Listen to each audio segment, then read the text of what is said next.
Ndagusuhuje amahoro y'Imana, ikiganiro nigira ubumenyi, igice cya kabiri ku nkuru ya Tuff Gang.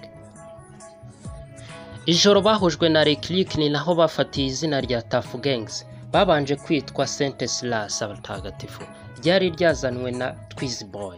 Bulldog niwe wazanye ijambo Tuff mu cyongereza aribyo bita Together we are tough, noneho bongeraho gang. Ibanga rya Tuff Gang ryari rishingiye mu kwandika indirimbo zigisha aribyo bita mu rurimi rw'icyongereza educative lyrics. Bulldog avuga ko Lick Lick bamugoraga cyane ndetse bajyaga banamwaka amafaranga yo kugura itabi, amatike, akabyihanganira, nyamara abaririmba R&B bamuhongaga amacupa y'inzoga zihenze n'amafaranga menshi. Bibuka neza ko bajyaga baza kuri studio baje mu modoka rusange bakishyurirwa na Lick Lick kuko yakundaga umuziki wabo.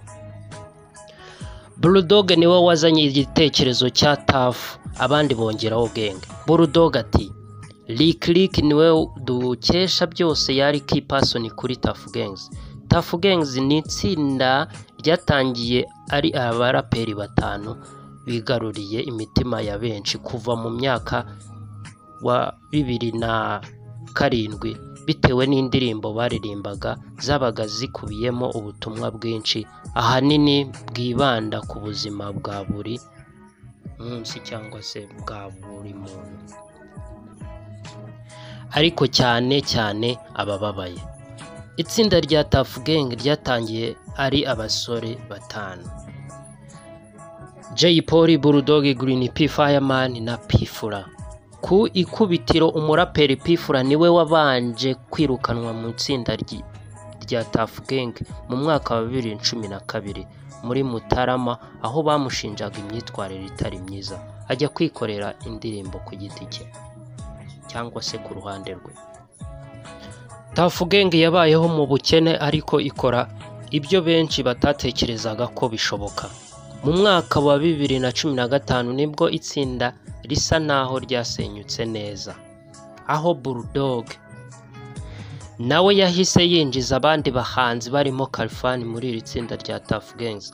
Aya matsinda nayo ntiyarambye, ahubwo mu mpera z'umwaka wa 2017 iri tsinda ryarongeye rirasubirana uko ari bane, batarimo cyangwa se hatarimo umuhanzi P-Fula batangiranye.